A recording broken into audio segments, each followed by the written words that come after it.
ST कर्मचाऱ्यांचे पगार व्हायला अखेर सुरुवात झाली आहे। एबीपी माझाच्या बातमीचा हा मोठा इम्पॅक्ट म्हणावा लागेल।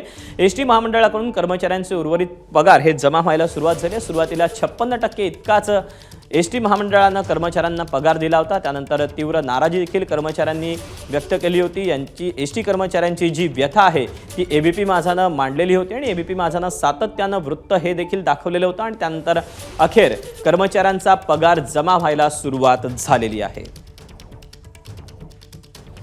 अपडेट जाणून घ्यात पंकज क्षीरसागर आपल्या सोबत आहे। पंकज, एबीपी माझाची बातमी म्हणजे इम्पॅक्टची हमी हे पुन्हा एकदा दिसून आलंय। दीपक, आपण जर बघितलं तर एसटी कर्मचाऱ्यांची व्यथा जी आहे ती एबीपी माझाने मांडली होती।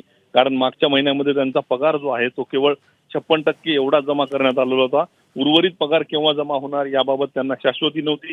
या संदर्भामध्ये एबीपी माझाने सातत्याने या एसटी कर्मचाऱ्यांचे जे दुःख आहे, त्यांची जी काही व्यथा आहे ही मांडली होती आणि त्यानंतर आज कुठेतरी ही जे काही पगार उर्वरित पगार राहिलेले होते हे पगार जमा होण्याला सुरुवात झालेली आहे।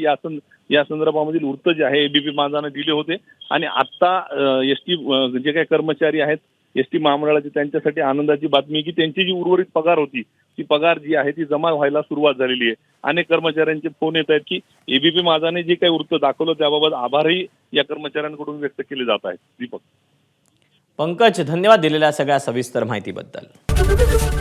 एबीपी माझा, उघडा डोळे बघा नीट।